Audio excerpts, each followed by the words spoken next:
What's up, everybody? Welcome to ESPN FC live here on YouTube every Tuesday, Wednesday, and Friday alongside Shaka Hislop. I'm Dalen Cuff. Shaq, great to be with you here. We got a great show coming up. We will get to Thomas Tuchel's, it was mutual departure from Bayern Munich. We will get to that. Shortly, we will talk about Lionel Messi. They start their MLS campaign tonight against Real Salt Lake, and will they win the MLS Cup, and how all these summer other tournaments may impact that club. But we start with Manchester United, who've been on a good run of form. Now they've won 4 straight in league play.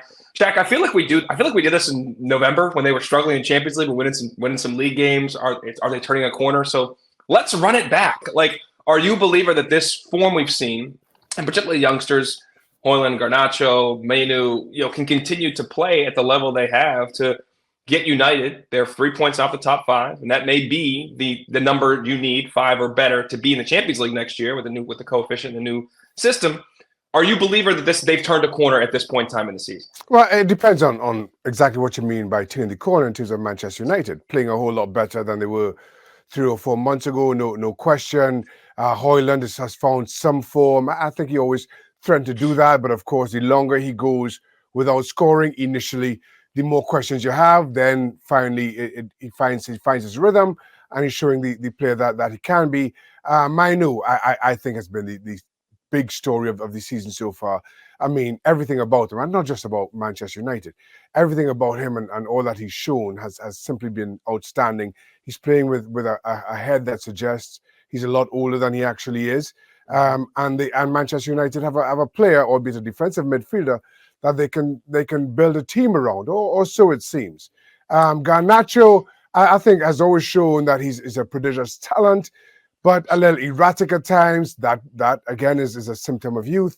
Maybe that settles down and he gets better as he goes on. So Manchester United are showing that they have at least the startings of a team that they can build around. I'm reluctant to go any further because I still feel they're a long way from the top 3 in the Premier League right now, which I think Manchester United deserve to be mentioned as a part of. Whether they can squeeze into top 4, it depends on Aston Villa's inconsistencies and the job that Postecoglou continues to do. So we wait to see how that continues to develop with them. But at least it's better than it was 3 or 4 months ago. And we got Jim Ratcliffe now in there and starting to pull the strings as it relates to the front office. But you just did mention that. We're talking about Manchester United. And we're not talking about competing for trophies. We're not talking about competing in Europe. We're talking about just getting access to Europe again. If that is the goal, do you feel like where they're at right now, like, would you put money? You said you were there. Would you put money on them actually getting in that Champions League spot? I still think that there's too much ground to make up on both Villa and Spurs. It's doable, no question. It absolutely is doable. But if you're asking me if I'm a betting man, which I'm not, and asking me to place a bet on whether it's Spurs or Villa or Manchester United, I'll go Spurs or Villa. Okay. Does you think now Erik ten Hag had very much discussed battles with Jadon Sancho? I don't know if it's a win or a club loss to then have to loan him out to Borussia Dortmund and have an asset that they spent that much money on that's not going to be productive for the club. Obviously, some issues with Rashford and whatnot. Do you feel like he is the right man for this job still? Like that he's the guy that they're going to hang their hat on as they've had the rebuild in the front office? Will Ten Hag be brought along to continue that? Yeah, I think a lot of what happens between now and the end of the season determines that. Listen, the Jadon Sancho thing is bemusing. And while Ten Hag has been lumbered with it, and yes, it's on Ten Hag that he's gone to Dortmund and seems to be doing so well enough there.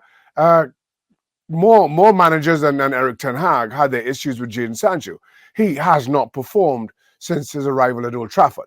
So something had to be done. And while, yes, you take an almighty loss, albeit he's gone to Dortmund on loan, on a player like Jadon Sancho, it wasn't working out. So you have to, given the managers that came before, I have no reason to suggest that it's going to turn around for Jadon Sancho at Manchester United. So you have to figure out how to get him out. But he costs a lot of money. He's on an incredible wage, which nobody will pick up. So Manchester United are kind of on a lose-lose with Jadon Sancho. Marcus Rashford is slightly different. Given what we saw from Rashford back end of last season, given what we've seen with some consistency in the England national team, I think there'll be more clubs willing to take a chance on Marcus Rashford. Of course, a player who's come through their academy, so they aren't lumbered with that transfer fee as well in trying to move him on. So we will see. But and why again I'm reluctant to go one way or the other firmly with Jadon Sancho is because October, November of 2022, I said Marcus Rashford had to go. He was linked with PSG, I think, at the time, and I thought that was the best thing for both Rashford and Manchester United.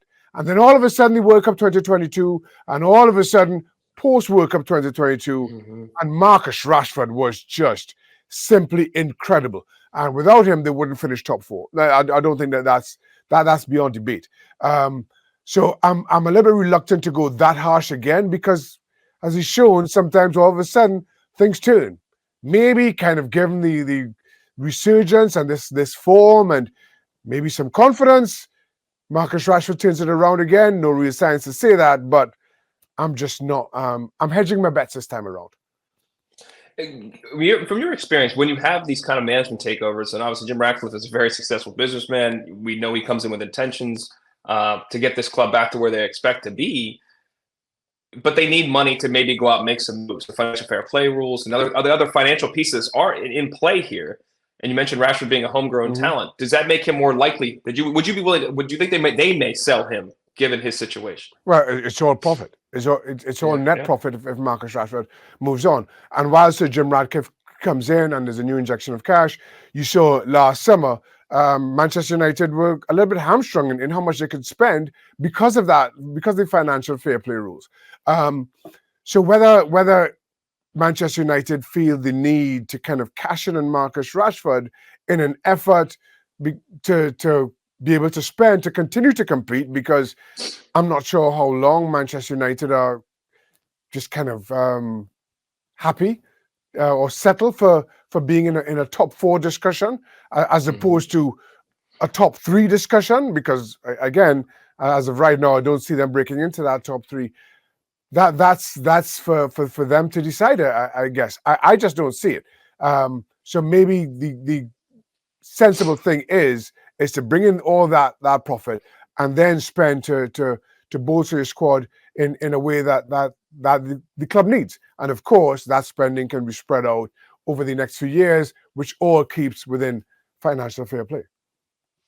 It's such a huge time because you mentioned, like, you got to recruit these players, though, they want to compete. To be in the Champions League is the huge carrot with the stick situation. So that they do need these results, and they do still compare themselves to the top three teams in this league, and they still go away to City. They have Arsenal and Liverpool come to Old Trafford. So how those games fare may actually have a reflection on Ten Hag, as we said, long term, and if he is the guy or not. They did bring in a goalkeeper, obviously, Andre Onana, who had some really tough games and moments early on in his campaign. He's tied for third in the Premier League in clean sheets. He's had some better showings. Or do you believe that the guy at the back is the right person for him? Listen, I think Onana is an incredibly talented goalkeeper. I felt so all along. I thought he got off on the wrong foot in terms of, and we've had this discussion. I feel that I got the impression that Ten Hag says to Onana, I needed to be the leader. I needed to take charge back there. And that became his primary focus, as opposed to just figuring out his own role within the team, be just settling into the position of being Manchester United's number one. Once you get your feet settled, once you're able to establish your own presence within that goal, then you can start to marshal your back four and do some of those other things that goalkeepers at that club needed to do. I just felt he got the horse before the cart in that respect, and it seems to be settling back down now. But again, like so much about Manchester United, you're a little bit reluctant to be too enthused about it, because while results have been good, performances haven't. And while the old cliche is, yes, good teams have to know how to win ugly, that's the exception, not the rule. And with Manchester United, I just haven't seen enough good. We've got good results, but nowhere near enough good performances consistently. I'm right there with you. Look at the odds right now for them to get into the top four. They're 3.5 to 1, and I just don't think they're going to have enough performances requisite to be there. In the upcoming schedule, they have Fulham at home, which should be a winnable game, but then you go on the road to City,